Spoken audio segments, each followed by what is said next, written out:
All right, welcome to Money Never Sleeps. This is a show where we talk about anything and everything that impacts the flow of money from around the corner to around the world. And as you can imagine, today I'm going to be again talking about cryptos. And the reason I am going to be talking about it is because of what Janet Yellen said about Bitcoin and it being inefficient and speculative. Now, speculative, yes, across the board. When you have something that goes from 5,000 to 10,000 to 50,000 and up 10 or 15% on any given day. Yeah, it's speculation of where it's going to go. The inefficiency part, I don't agree with. Reason being is that blockchain itself is an efficient system. You can't say it's inefficient.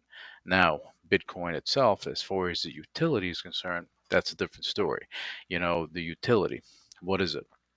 People are speculating that it's going to be the best thing since sliced bread. We don't know. We don't know what the value is going to be. It's a store value, but we don't know where that true value is going to unlock for it to be injected into our daily lives. People know what it is. They don't know what to do with it. It's like you get something in your hand and you wind up, being a dog chasing a car. I mean, once you catch the car, what are you going to do with it? That's what it comes down to. Okay, my belief is that with cryptos, the bottom line is without the utility, it's to me it's worthless. Without the utility, you've had certain companies that have issued cryptos that aren't directly correlated with their companies, and that's interesting. You know, but there's no utility for the coin. So what is the purpose? For people to buy it and take you out of your position, and I don't know. I don't understand the utility of it. I don't understand the purpose other than filling up your coffers to go and do what you need to do with your company without the people actually benefiting. Not cool. You can't do stuff like that. um then that's part of the, I guess, the situation when it comes to Ripple. They have their coin. It's people thought for a long time that it was correlated directly to the company, and it's not. It's not. The coin has nothing to do with the stock of the company itself. Period. The end. Okay, there's utility there because Ripple itself, they have things going on with MoneyGram and other money transfer companies, and that's what brings value there. But what XRP itself, what the deal is with it, I don't know. Can you utilize it to go to the store and buy something? I don't think so. Can you go utilize it on websites to go and make a purchase? Um, I don't know. Some platforms like PayPal and Square, they're allowing it, and you have banks that want to get into the game and they want to be custodians of these cryptos. Reason being is that they're custodians. They can hold it safe. We think they can hold it safe, just the same way they're the custodians of your money. They're custodians of your safety deposit box. The bottom line is you're banking on everything being secured and you're insured, and that's the whole purpose. Now, is FDIC going to insure this? I don't know. Well, I'll leave that up to the banks. That's above my pay grade when it comes to banking. And the regulations around it and the insurance protocols that go into place. All right, but again, you have the financial institutions. They're going in from J.P. Morgan. You're going to have Wells Fargo. You're going to have Goldman Sachs. You're going to have all these players going in, like you had the Bank of New York, Mellon. They got involved, and there's going to be more of that happening. And it's going to be a mainstay. It's not going anywhere. This is the future. Digital assets are the future. Cryptocurrency will be here, and there's going to be more of it. As I said time and time again, you're going to have governments that are going to go utilize this, uh, because right now you're utilizing digital anyway. You know, you use your card, you do things online. It's no different. It all has to do with how are they going to extract the fiat currency from it. So that's something that's going to be worked on. I would imagine it has to be. Bitcoin itself, speculation that it's going to be the one. It's capped out at a certain number. So it's coming close to that number. When it hits that number, what happens? There's nothing else. It's supply and demand. Right now, it's supply and demand. You have so many wallets. When Bitcoin was at a penny, at a dime, at a dollar, so many wallets that are gone, locked out. You'll never find them again. You can't access them because what is it? 8 or 9 times you're locked out. Period. The end. Now, if you had a custodian that was dealing with it, you don't have to deal with that.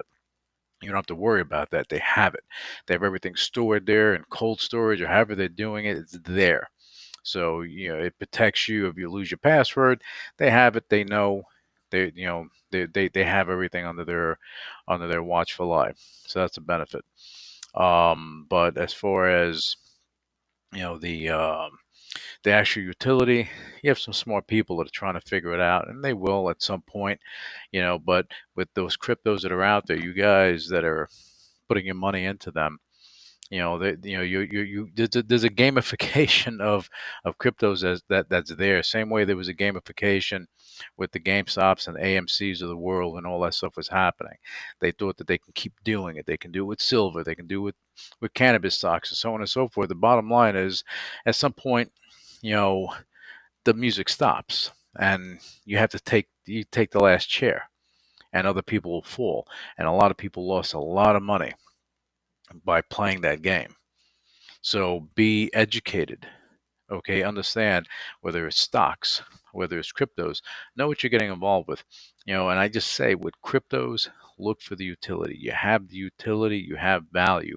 It may not show at that moment, but I'm telling you, over time, with that utility, if there's something there, you're going to have extreme value with it because there's going to be something that's going to be happening. Okay, and it's not so much, like a stable coin. It's only if there's a utility. You have a stable coin that's backed by treasury notes or whatever, dollar for dollar. Bottom line is it's not being used for anything. What is the purpose? That's the thing. There's high hopes that it's going to be used for a thing, but you never know.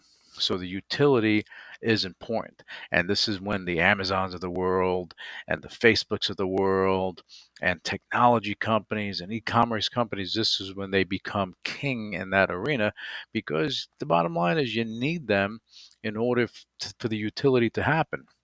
So you're not if a crypto's not allowed to play and get involved with the reindeer games, the bottom line is utility is going to wind up going here and coming down, and that's about it. End of game.